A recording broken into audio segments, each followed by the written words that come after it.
வணக்கம் நண்பர்களே! இன்னைக்கு மார்கழி மாதத்துடைய 6வது நாள். நம்ம வீட்லயும் இன்னைக்கு சனிக்கிழமை அப்படிங்கிறதால கொஞ்சம் ஸ்பெஷலா சங்கு கோலம் போட்டிருக்கேன். நம்ம சகோதரரும் சங்கு கோலம் போட சொல்லியிருந்தீங்க. நான் ரங்கோலியிலேயே நடுமத்தியில சங்கு வர மாதிரி, அது சுத்தியும் சக்கரம் வர மாதிரி கோலம் போட்டிருந்தேன். கோலம் பிடிச்சிருந்தா மறக்காம கமெண்ட்ல சொல்லுங்க. இன்னைக்கு திருப்பாவை பாசுரம் 6வது பாடல். புள்ளும் சிலம்பினகான் புல்லரையான் கோயிலில் வெள்ளை விழிசங்கின் பேரரவம் கேட்டிலையோ பிள்ளாய் எழுந்திராய் பேய்முளை நஞ்சுண்டு கள்ளச் சகடம் கலக்கழிய காலோச்சி வெள்ளத்து அரவில் துயிலமர்ந்த வித்தினை உள்ளத்து கொண்டு முனிவர்களும் யோகிகளும் மெல்ல எழுந்து அரியென்ற பேரரவம் உள்ளம் புகுந்து குளிர்ந்தேலோர் எம்பாவாய். இந்த அழகான பாசுரம் பாடலுடைய பொருளானது, அன்பு தோழியே, நீ உடனே எழுந்திரு. பறவைகள் அதிகாலையில் எழுந்து கீச்சிடும். இனிய ஒலி இன்னும் கேட்கவில்லையா? கருடனை வாகனமாக கொண்ட எம்பிரானின் கோவிலில் வெள்ளை நிற சங்குகள் எழுப்பும் முழக்கம் காதில் விழவில்லையா? பேய் வடிவம் எடுத்து தன்னை கொல்ல வந்த பூதகி என்ற அரக்கியிடம் பால் குடிப்பது போல் நடித்து அவளது உயிரை பறித்தவனும், சக்கர வடிவில் வந்த சகடன் என்ற அரக்கனின் உயிரை குடித்தவனுமான கண்ணபிரானை யோகிகளும் முனிவர்களும் ஹரி ஹரி என்று அழைக்கும் குரலுமா உன்னை எட்டவில்லை? உடனே எழுந்து இவற்றையெல்லாம் கேட்டு உள்ளம் குளிர்வாயாக அப்படின்னு தன்னுடைய சக தோழியர்கள் அந்த அன்பு தோழியை எழுப்புவதாக இந்த பாடல் அமைஞ்சிருக்கு. இந்த பாடலுடைய விளக்கமானது, பூதகி அப்படிங்கிற அரக்கியை கம்சன் அனுப்பி வைக்கிறாரு கிருஷ்ணரை கொல்ல சொல்லி. அவளை இம்சை செய்து கண்ணன் கொன்றிருக்கலாம். ஆனா அப்படி செய்யல.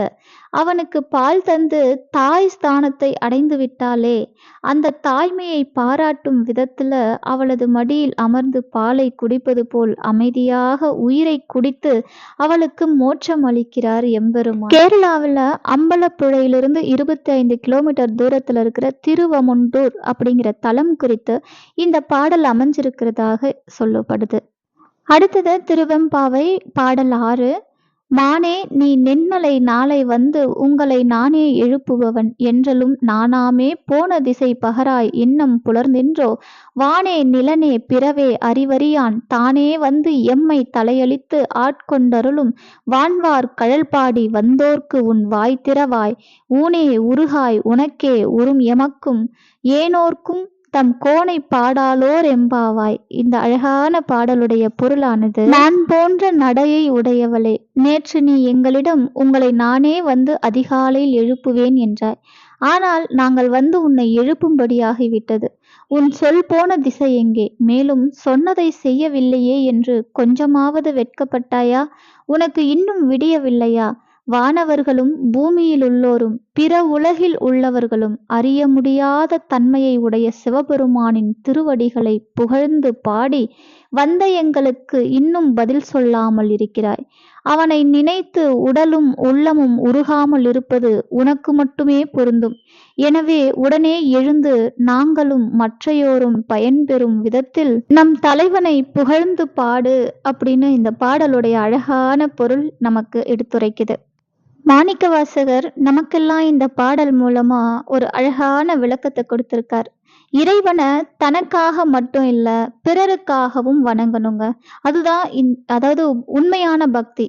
நம்ம நல்லா இருந்தா போதும் அப்படின்னு நினைக்கிறத விட, நம்மளை சுத்தி இருக்கிற எல்லாரும் நல்லா இருக்கணும் அப்படின்னு இறைவன் கிட்ட வேண்டுறோம் பாருங்க, அந்த வேண்டுதலுக்கு எப்பவுமே சக்தி அதிகம்.